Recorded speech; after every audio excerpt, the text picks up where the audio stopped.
Hey runners, remember when our only choices for fueling was water or Gatorade? Well, fueling for endurance events such as half marathons, marathons, or ultra marathon races has gotten complicated with a lot of misinformation out there. So I thought in this episode I'll go through the three big fueling mistakes I see runners make. Hi, welcome to the Forever Runner podcast. I'm your host, Herb the Forever Runner. I'm a heart attack survivor, ultra runner, and longevity coach for runners over 50. Listen each week as we discover how to master your running and to enjoy an active lifestyle as you age. To learn more, head to my foreverrunner.com website for my free quick start guide. But for now, let's dive into today's episode. So, about 19 years ago, I showed up for my first ultra marathon. Like in the beginning, before that, I was a marathoner and, I was used to being out on the course and, water or Gatorade. That was it. Well, at the start of the ultra marathon, the race director handed me 2 hammer gels. He said, "You're going to need these." And honestly, I had no idea what they were. And thus started my 19-year career in ultra marathoning, and actually a great relationship with Hammer Nutrition for many years after that.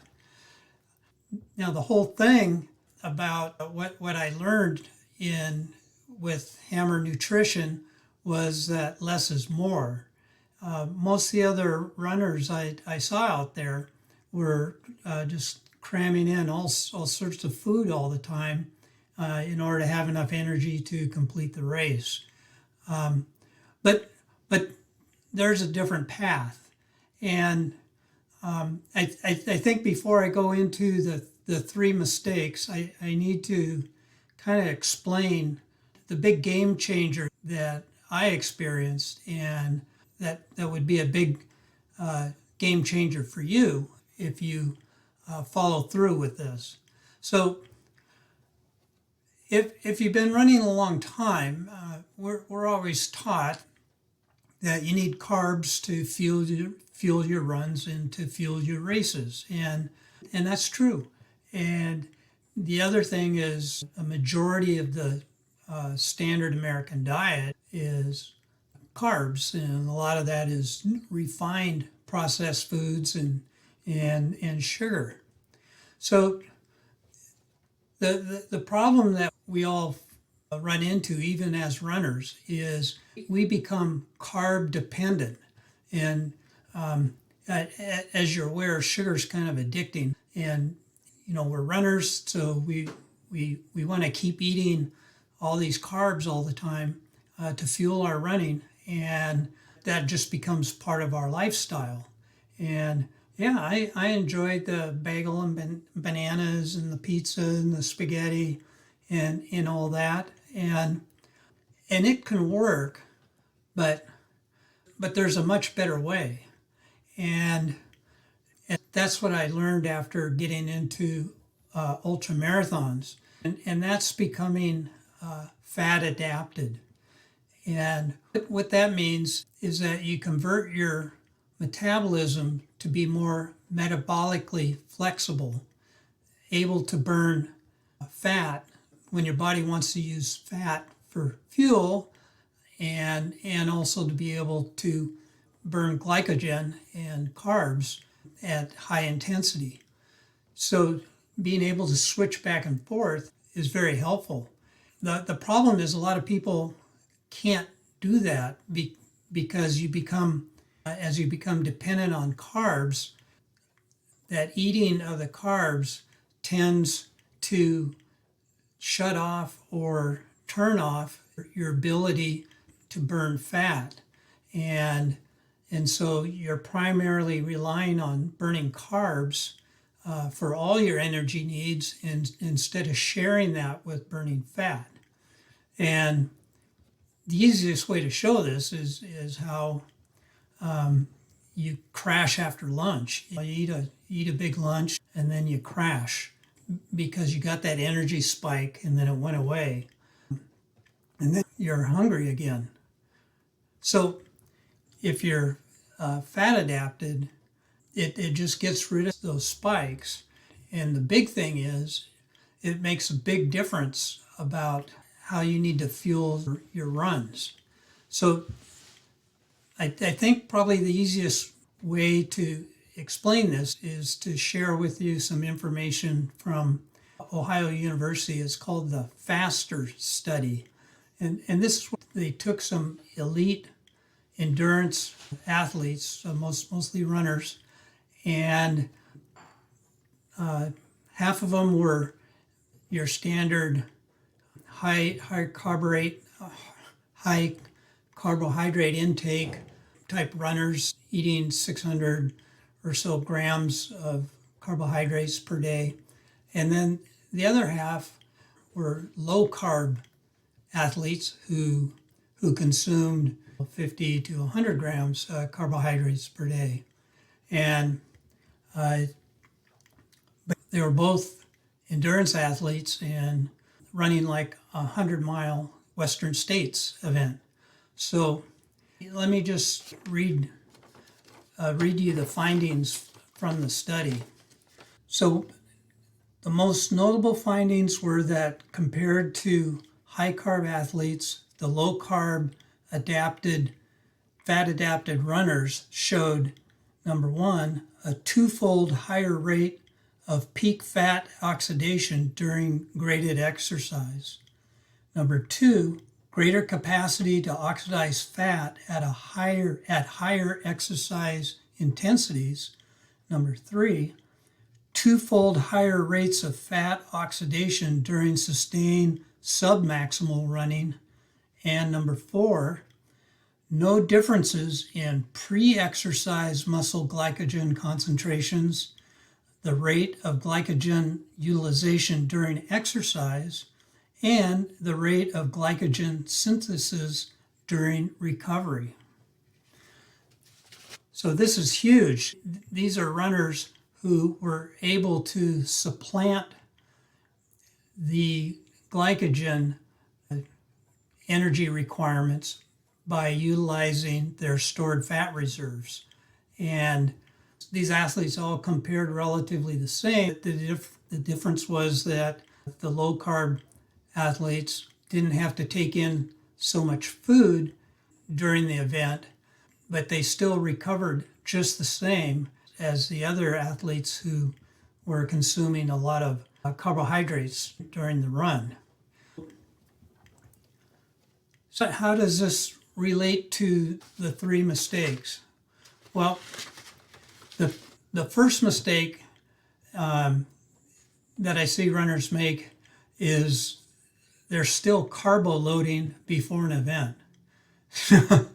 Now, carbo loading is so 80s. I mean, it used to be you'd basically starve yourself for 2 or 3 days and then pile on the carbs for the next 3 days before the event to build up that glycogen reserve.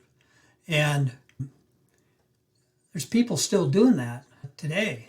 And it's just nuts. Your body naturally replenishes its glycogen reserves every day. It's part of the natural process.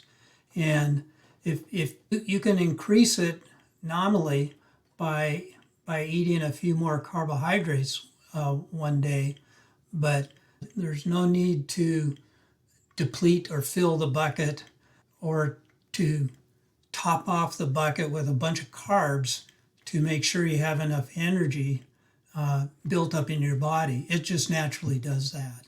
And if you're a fat adapted athlete, when you wake up in the morning, you don't have to have a bagel or a banana in order to have the energy to go out the door.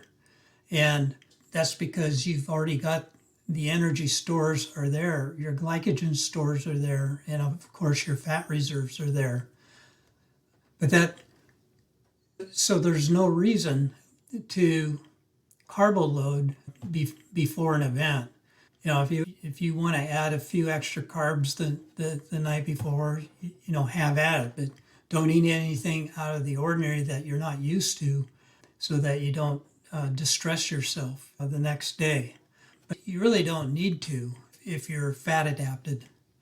So the second mistake I see is very common, and that is eating right before the race. You'll see a lot of people at the start of a half marathon or marathon shoving in a bagel or banana or a variety of food in their mouth right before the start. Now,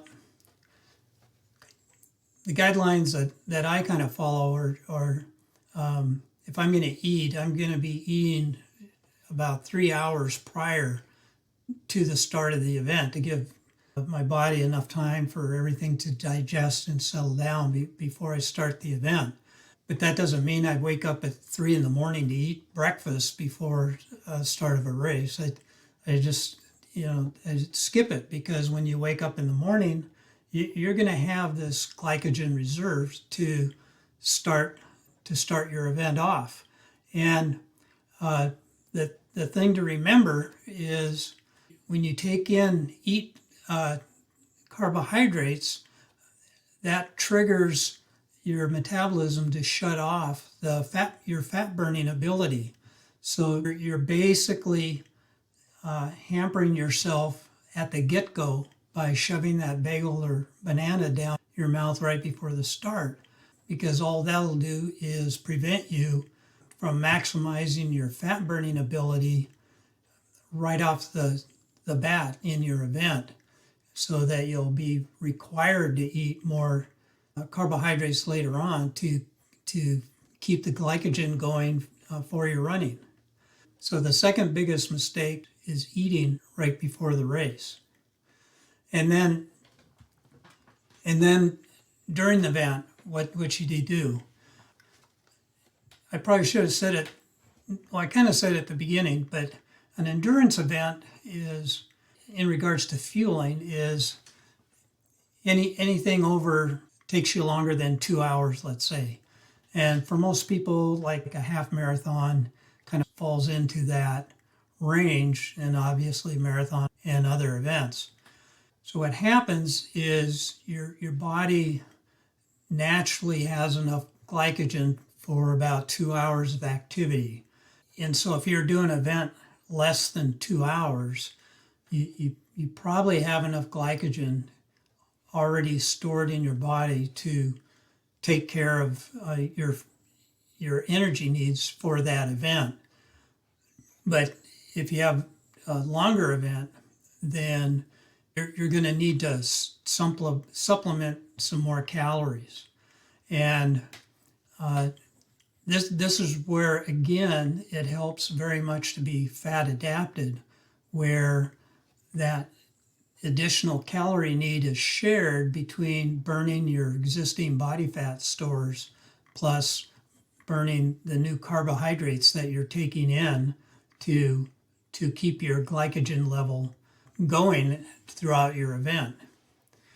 But some of the information out there, some propagated by sports companies and well-meaning coaches, is that you need to be eating 400 calories an hour of carbohydrates to sustain yourself for many hours on a long event. And first you need to kind of roll back and take a look at what's going on in your body while you're active in an event. So your liver can convert about 60 grams of carbohydrates to glycogen per hour, or about 240 calories worth of carbohydrates per hour. Now that's the maximum. If you're taking in more than that, your body's not even able to process it into the energy you need for your event. And the other thing is, you don't want to be hitting the ceiling on what your body can metabolize to give yourself the most energy. Now, a better way to look at this, Brian Frank from Hammer Nutrition, they've been in this business for 36 years or whatever, and he's looked at all the data from all their athletes and endurance athletes in a variety of sports, and he's come up with a good formula for how much you should take in per hour to sustain yourself on a long endurance event. So Brian's formula is called minimum calories per hour, and it works out pretty simply to be about 1 calorie per pound of body weight per hour. So if you're a 150-pound athlete, then you should be taking in about 150 calories per hour to sustain your activity and your running. And that's the method that I followed through my ultramarathon races, and proved to be very successful. So if I'm doing a 50 miler or a 100 miler, I'm plotting around that 150 calories per hour of additional food coming in to fuel my run. And my other needs are met by burning my existing fat stores. So the combination of those two give you that sustained energy that you need to successfully complete your event. So the third thing is I see runners eating way too much. You should only need about 1 calorie per body weight per hour in order to sustain your activity, whether it's a half marathon or ultra marathon. And then the only other thing you need to test out and decide is what form of extra carbs are you going to take in that works for you the best. And what I mean by that, you can take it in liquid form, in gel form. You've got in solid form. Some people tolerate solid food during an event. Some people only tolerate liquid for an event, and some people can tolerate a mixture of the three. So that's what you need to test. Try some different brands of race fuels. Try liquid, try solids, try gels, and see what works for you, because everyone's a little bit different. But if you follow these three rules, you'll end up having much more success in your events as far as having sufficient energy, lack of intestinal distress, and not having to carry so much food with you if it's a long event. Just remember that you don't need to carb load, don't need to eat right before the race, and less is best during your events as far as calories in. And if you get yourself fat adapted, these guidelines will work very well for you, and you'll enjoy your events with plenty of energy and be able to hit those PRs that you're shooting for. So hope this helps, and I'll see you in the next episode.